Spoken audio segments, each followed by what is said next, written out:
ಈ ಪಕ್ಷದವರು ಆ ಪಕ್ಷದವ್ರನ್ನ, ಆ ಪಕ್ಷದವರು ಈ ಪಕ್ಷದವ್ರನ್ನ ರೆಸಾರ್ಟ್ ಕರ್ಕೊಂಡೋಗಿ ಡೀಲಿಂಗ್ ಮಾಡೋದ್ನೇ ದೊಡ್ಡ ದೇಶದ ಅಭಿವೃದ್ಧಿ ಅನ್ಕೊಂಡವ್ರೆ. ಅದ್ರ ಬಗ್ಗೆ ಸ್ವಲ್ಪ ಯೋಚನೆ ಮಾಡ್ತಿಲ್ಲ ರಾಜಕೀಯರು. ಅವ್ರಿಗೆ ಸರಿಯಾಗಿ ಬುದ್ಧಿ ಕಲಿಸ್ತಿಲ್ಲ ಅಂದ್ರೆ ನಾನು ಈ ರೈತ ಚಳವಳಿ ನಾಯಕನೇ ಅಲ್ಲ.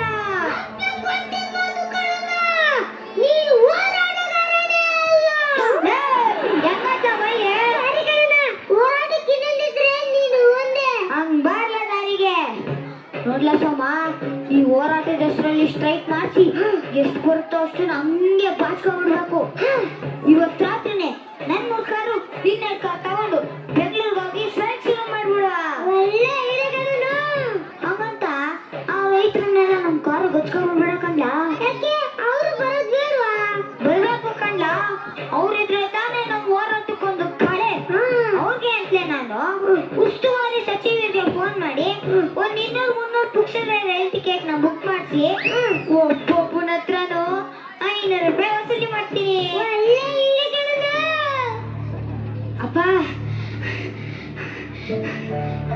ಅಪ್ಪ, ಅದೇನೋ ರೈತರ ಪರವಾಗಿ ಹೋರಾಟ ಮಾಡ್ತೀನಿ ಅಂತಿದ್ದೀರಿ. ನಿಮ್ಮ ಪುಣ್ಯ ಬರಲಿ. ಮಳೆ ಬೆಳೆ ಬರ್ದೆ ರೊಟ್ಟಿ ಮಾಡಕ್ ಇಟ್ಟಿಲ್ಲ, ಹೆಂಡತಿ ಮಕ್ಕಳು ಹಸ್ಕೊಂಡು ಸಾಯ್ತವ್ರೆ. ಅದಕ್ಕೆ ಮನೆನ ನಿಮ್ಮಂತವ್ರು ನಾವು ಹೋಗ್ಲಾಡ್ಸಿ ನಿಮ್ ಜೀವನದಲ್ಲಿ ಬೆಳಕ್ ಬರ್ಬೇಕು ಅಂತ ತಾನೇ ನಾವು ಹೋರಾಟ ಮಾಡ್ತಿರೋದು. ಇವತ್ತು ರಾತ್ರಿ ಟ್ರೈನ್ಗೆ ನಮ್ ಜೊತೆ ಬಂದ್ಬಿಡು. 2 ದಿನ ಉಪವಾಸ ಕುಂತ್ರೆ ಸರ್ಕಾರದಿಂದ ಪರಿಹಾರ ತಾನಾಗೆ ಬರ್ತದೆ. ಹೌದಾ? ಹಾಗಾದ್ರೆ ನಾನು ನಿಮ್ ಜೊತೆ ಬೆಂಗಳೂರಿಗೆ ಬರ್ಬೋದಾ? ಓ ಬರ್ಬೋದು ಬರ್ಬೋದು. ಬರ್ಬೇಕಾದ್ರೆ 500 ರೂಪಾಯಿನ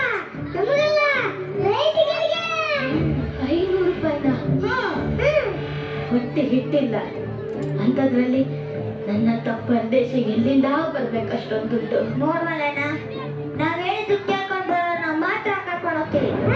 ಒಳಗೆ ಕಾಲ ಅಷ್ಟೇ ಮಾಡ.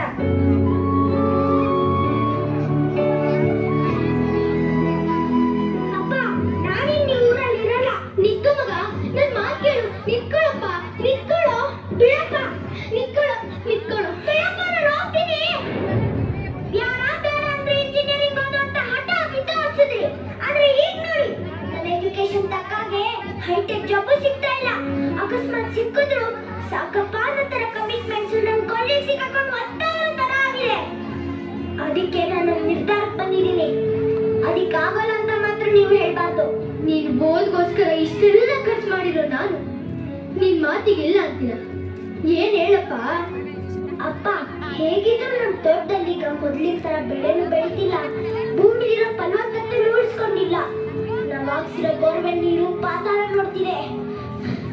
ಈಗ ಮುಂದೆ ಈ ಹೊಲ ತೋಟನೆಲ್ಲ ನಂಬ್ಕೊಂಡು ಕೂರೋದಕ್ಕಿಂತ ಈ 18 ಎಕರೆ ಜಮೀನ ಸೈಟ್ ಮಾಡಿ ಮಾರಿದ್ರೆ ಒಂದೇ ವರ್ಷದಲ್ಲಿ ಕೋಟ್ಯಾಂತರ ರೂಪಾಯಿ ದುಡ್ಡು ಮಾಡ್ಬೋದು. ನಾವ್ ಸಾಯೋಬೇಕು, ನಮ್ ತಲೆಮಾರೆಲ್ಲ ಕುತ್ಕೊಂಡು ತಿನ್ಬೋದು. ಏನು ಹೀಗನ್ಬಿಟ್ಟೆ? ತಾತ ಮುತ್ತಾತಂದ್ರು ಬದುಕಿ ಬಾಳಿ ನಮ್ ವಂಶದ ಕುಡಿಗಳಿಗೆ ನೆರಳಾಗಿರ್ಲಿ ಅಂತ ಮಾಡಿದ ಆಸ್ತಿನ ಮಾರ್ಬಿಡು ಅಂತಿದೆಯಲ್ಲೋ? ಬೇಡ ಕಣು, ಇದ್ಯಾಕೋ ನನಗೆ ಸರಿ ಕಾಣಿಸ್ತಿಲ್ಲ. ಅಪ್ಪ, ಇದೆಲ್ಲ ಹಿರಿಯರು ಮಾಡಿರೋ ಸ್ವತ್ತೇ ನಿಜ. ಆದ್ರೆ ಅಪ್ಪ ಹಾಕಿ ತಾಳದ ಮರ ಅಂತ ಕೈ ಕಟ್ಕೊಂಡು ಕೂರೋದ್ರ ಬದಲು ಕಾಲಿಗೆ ತಕ್ಕಾಗೆ ಬದಲಾಗೋ ಜಾಣ್ತಾನೆ ಇರ್ಬೇಕು. ಸರಿ, ಈಗ ನಾನು ಏನ್ ಮಾಡುವಂತೀಯ?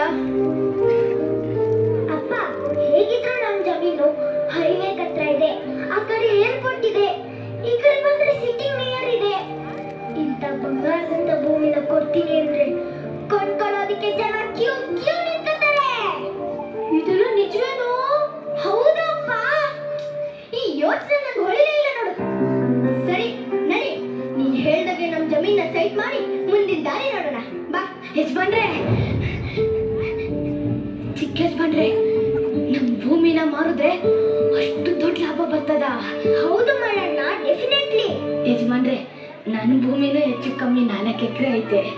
ಅದ್ರಾಗ 1 ಎಕರೆ ಪೂರಾ ಹಾಳಾಗೋಗೈತೆ. ಬೆಳೆ ಬರ್ದೆ ದಿಕ್ಕೇ ತೋಚ್ದಂಗಾಗಿತ್ತು.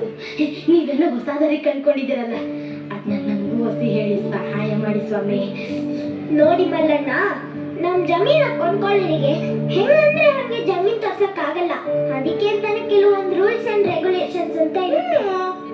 ಗಾಳಿ ನೀರು ಬೆಳಕಿನ ವ್ಯವಸ್ಥೆ ಜೊತೆಗೆ ವಾಸ ಮಾಡೋ ಯೋಗ್ಯ ಅನ್ನೋ ತರ ರೆಡಿ ಮಾಡಿಸಿರ್ಬೇಕು. ಇದಕ್ಕೆಲ್ಲ ತುಂಬಾ ಹಣ ಖರ್ಚಾಗುತ್ತೆ. ಇದೆಲ್ಲ ಆದ್ಮೇಲೆ ಮಾರಾಟ ಮಾಡೋದು. ಇದಕ್ಕೆಲ್ಲ ನೀವು ರೆಡಿನಾ? ಏನು, ನಮ್ ಭೂಮಿನ ನಾವು ಮಾರ್ಬೇಕು ಅಂದ್ರೆ ಇಷ್ಟೆಲ್ಲ ಮಾಡ್ಬೇಕಾ? ಮತ್ತೆ ಕುರಿ ಕೊಬ್ಬಿದ್ರಿಂದ ಜನ ತಗೊಳ್ಳೋದು. ನಡಿ ಮಗ ನೀನು, ಹೋಗೋಣ. ಬನ್ನಿ ಬಿದ್ದೆ, ಬನ್ನಿ ಬನ್ನಿ ಬನ್ನಿ ಬಿದ್ದೆ.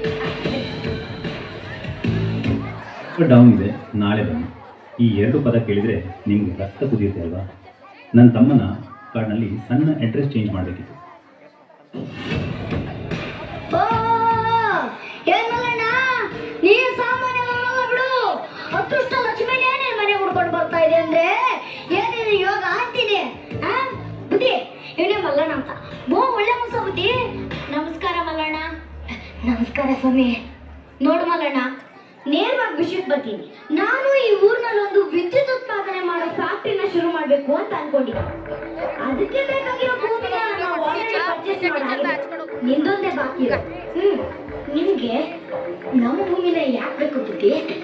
ನೋಡಯ್ಯ, ನಿಮ್ ಭೂಮಿ ನಮ್ಮ ಕಂಪ್ನಿ ಕಟ್ಟಕ್ಕೆ ತುಂಬಾ ಚೆನ್ನಾಗಿದೆ. ಅದಲ್ಲದೆ ಇಲ್ಲಿ ಉತ್ಪಾದನೆ ಆಗೋ ವಿದ್ಯುತ್ ನಾವು ಬೆಂಗಳೂರು ಕಳಿಸ್ತೀವಿ. ನೀವು ಬೆಂಗಳೂರು ವಿದ್ಯುತ್ ಕಳ್ಸಕ್ಕೆ ನಮ್ಮೂರ್ನ ಬದುಕಬೇಕು. ಅಲ್ಲಯ್ಯ, ನೀನು ಬೆಳೆದು ಏನ್ ಸಂಪಾದನೆ ಮಾಡ್ತೀಯ? ಅದೇ ಭೂಮಿನ ನಮಗ್ ಕೊಟ್ರೆ ನಾನ್ ನಿಮ್ಗೆ ಕೆಲಸ ಕೊಡಿಸ್ತೀನಿ, ಕೈ ತುಂಬಾ ಸಂಬಳ ಕೊಡಿಸ್ತೀನಿ. ನಮ್ ಬುದ್ಧಿ ಬಹಳ ಒಳ್ಳೆಯ. ಮಾಡ ಕೆಲಸ, ಕೈ ತುಂಬಾ ಕಾಸು. ಚೆನ್ನಾಗಿದೆ ಸ್ವಾಮಿ ನೀವು ಹೇಳ್ತಿರೋದು. ರೊಟ್ಟಿ ಬಗ್ಸಿ ಬೆವ್ರು ಸುರಿಸಿ ಹೊಲ ಉತ್ರೆ ಈ ಭೂಮಿ ತಾಯಿನೇ ಹುಟ್ಟುಂಬ ಅನ್ನ, ಕೈ ತುಂಬಾ ಕಾಸು ಕೊಡ್ತಾಳೆ. ಅಂತದ್ರಲ್ಲಿ ಫಲವತ್ತಾದ ಬೆಳೆ ಕೊಡ್ತಿರೋ ಭೂಮಿನ ಕೇಳ್ತಿದ್ದೀರಲ್ಲ, ನೀವೇನೋ ಫ್ಯಾಕ್ಟ್ರಿ ಶುರು ಮಾಡಿ ಜಮ್ಮಂತ ಕಾರಣ ಕೊಟ್ಟೊಯ್ತೀರ. ಆದ್ರೆ ನಿಮ್ ಫ್ಯಾಕ್ಟ್ರಿಯಿಂದ ಬರೋ ಹೊಗೆ ಹರಡೋ ಕಾಯಿಲೆ ಕಸಾಯನ ನಾವು ಅನ್ಭವಿಸ್ಬೇಕು ಅಂತೀರ. ಕ್ಷಮಿಸಿ ಸ್ವಾಮಿ, ನನ್ನ ಭೂಮಿನ ನಾನು ಯಾರಿಗೂ ಕೊಡಕ್ಕಿಲ್ಲ.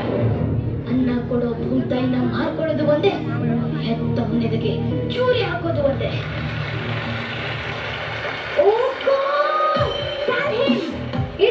ಹಳ್ಳಿ ಜನರಿ ಗೊತ್ತಾಗಲ್ರೆ ಬುದ್ಧಿ. ಒಳ್ಳೆ ಊರ್ನಾಗ ಮಾತಾಡ್ಬೇಡ. ಅದೃಷ್ಟ ಲಕ್ಷ್ಮಿನೇ ನನ್ನ ಬಗಲ ಬಂದು ಕೂತೋಗಿ ನಮ್ಗೋಡೆ. ನೀನಿದ್ದ ತಾಯಿ ತಾಯಿ ಅಂತ ಹೊಡ್ಕೊಳ್ತಿದೀಯಲ್ಲಯ್ಯ. ಕಮಿಷನ್ ಆಸೆಗೆ ಉಂಡು ಮನೆ ದ್ರೋಹ ಬಗ್ಗೆ ಗುಳ್ಳೆ ನರಿನಿ. ಅಯ್ಯೋ, ನಿನ್ನಂತವನ್ನ ಸಾಯಿಸಿದ್ರೆ ಪಾಪ ಬರಕ್ಕಿಲ್ಲ. ನಂಗೆ ಬುದ್ಧಿ ಕೆಲಸ ಮಾಡಕ್ಕೋಗ್ತೀಯ? ಅಯ್ಯೋ ಮಗಣ್ಣ, ಇನ್ನೊಂದ್ಸಲ ಸರಿಯಾಗಿ ಯೋಚನೆ ಮಾಡು. ಇದು ನಿಮ್ ಊರಿಗೆ ಬಂದಿರೋ ಒಂದು ಒಳ್ಳೆ ಅವಕಾಶ. ಏನಾದ್ರೂ ನಾವಿಲ್ಲಿ ಫ್ಯಾಕ್ಟ್ರಿ ಶುರು ಮಾಡ್ತೀವಿ ಅನ್ಕೋ, ನಿಮ್ ಊರಿನ ರೂಪರೇಷನೆ ಬದಲಾಗ್ಬಿಡುತ್ತೆ. ನಿಮ್ ಊರಿಗೊಂದು ಹೊಸ ಬ್ರ್ಯಾಂಡ್ ಬರುತ್ತೆ, ರೋಡ್ ಬರುತ್ತೆ. ನಿಮ್ಗೆ ನಮ್ಮ ಊರಿಗೆ ಬರಕ್ ಅವಕಾಶ ಮಾಡ್ಕೊಟ್ರು, ನಾವು ಊರ್ ಬಿಡ್ಬೇಕಂತಾಯ್ತು ಅಲ್ವಾ? ಏನೋ ಪಾಪ ಬಡವರು, ಸಮಾಧಾನದಿಂದ ಮಾತಾಡೋಣ ಅಂತ ಇಲ್ಲಿವರೆಗೂ ಬಂದೆ. ನಿಮ್ ಭೂಮಿನ ನೀವಾಗೆ ಕೊಡ್ಲಿಲ್ಲ ಅಂದ್ರೆ ಅದನ್ನ ಹೇಗ್ ತಗೋಬೇಕು ಅಂತ ನಮಗ್ ಚೆನ್ನಾಗ್ ಗೊತ್ತು. ಇಡೀ ಸರ್ಕಾರನೇ ನಮ್ ಕೈಯೊಳಗಡೆ.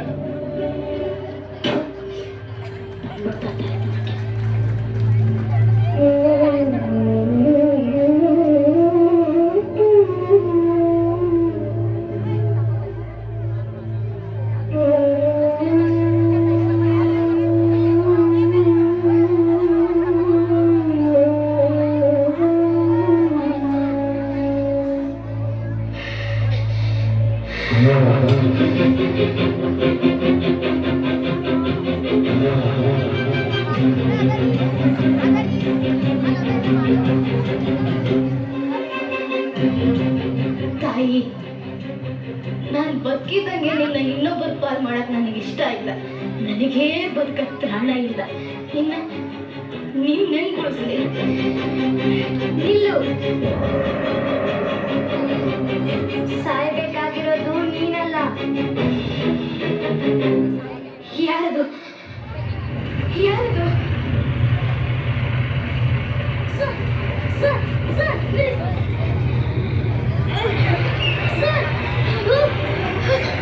ಸರ್,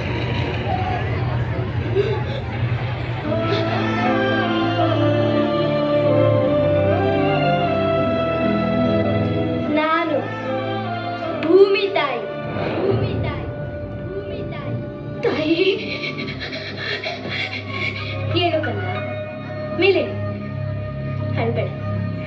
ಅಳ್ಬೇಡ.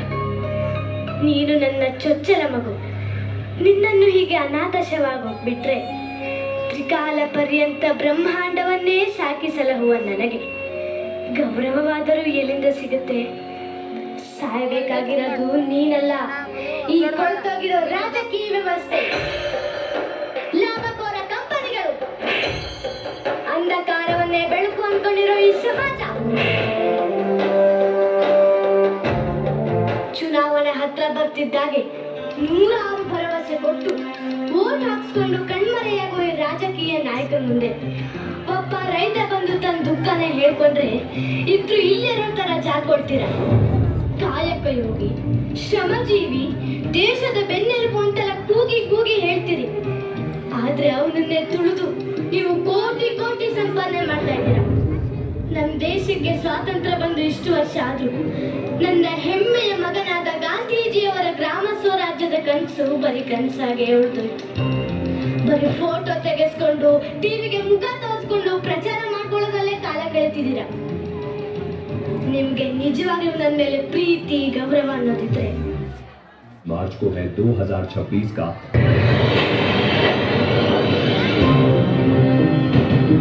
ಮೊದಲು ರೈತರ ಗೌರವ ಕೊಡೋದನ್ನ ಕಲಿರಿ. ನಿಮ್ಮ ಸ್ವಾರ್ಥಕ್ಕಾಗಿ ಅನ್ನ ಕೊಡೋ ಭೂಮಿನ, ಕೆರೆ ಕಟ್ಟೆನೆಲ್ಲ ನಾಶ ಮಾಡಿ ಮರುಭೂಮಿನ ಸೃಷ್ಟಿ ಮಾಡ್ತಾ ಇದ್ದೀರಾ. ಇದೆಲ್ಲ ಶಾಶ್ವತ ಅಲ್ಲ ಅನ್ನೋ ಸತ್ಯ ಗೊತ್ತಿದ್ದು ನಿಮ್ಮ ಅಂತ್ಯವನ್ನ ನೀವೇ ಆಹ್ವಾನ ಮಾಡ್ಕೊಳ್ತೀರಿ. ಇದೇನ ನೀವು ಓದಿ ಗಳಿಸಿರೋ ಜ್ಞಾನ? ಗಣಿಗಾರಿಕೆ ಹಾಗೂ ಯೋಜನೆಗಳ ಹೆಸರಲ್ಲಿ ಅಮೂಲ್ಯವಾದ ಅರಣ್ಯನ, ಕೋಟ್ಯಾಂತರ ಜೀವರಾಶಿಗಳನ್ನ ರಕ್ಷಿಸೋ ನನ್ನ ಒಡಲನ್ನ ಪಗದು ಜೀವ ಸೆಲೆಯಾಗಿದ್ದ ನನ್ನನ್ನ ಬರಡು ಪಂಜೆ ಮಾಡ್ತಾ ಇದ್ದೀರಾ. ಇವತ್ತಿನ ಅಲ್ಪ ಸುಖಕ್ಕೆ ನಿಮ್ಮ ಅಮೂಲ್ಯವಾದ ನಾಳೆಗಳನ್ನ ನೀವೇ ನಾಶ ಮಾಡ್ಕೋತಾ ಇದ್ದೀರಾ.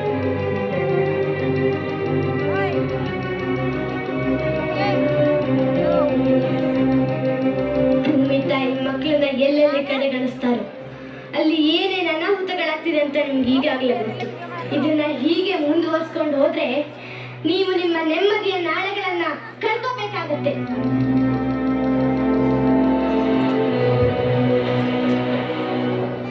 ನೀವು ನಿಮ್ಮ ನೆಮ್ಮದಿಯ ನಾಳೆಗಳನ್ನ ಕಾಣ್ಬೇಕಾದ್ರೆ ಮೊದಲು ರೈತ ಉಳಿಸಿ. ರೈತ ಉಳಿದ್ರೆ ನಾನು ಉಳಿತೀನಿ, ನಾನು ಉಳಿದ್ರೆ ನೀವೆಲ್ಲ ಉಳಿತೀರ. ಹಣದಿಂದ ಅನ್ನ ಹುಟ್ಟಲ್ಲ. ಮಣ್ಣನ್ನ ಹಣವಾಗಿಸ್ತಿರೋ ಅನ್ನವಾಗಿಸ್ತಿರೋ ನೀವೇ ಯೋಚನೆ ಮಾಡಿ.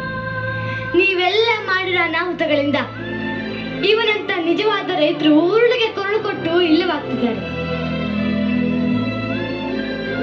ಮಗು, ನನ್ನನ್ನು ನಂಬು. ದಿನದ ಬಹುತೇಕ ಸಮಯ ಭೂತಾಯಿ ಕೆಲಸಕ್ಕೆ ಮೀಸಲಿಡು.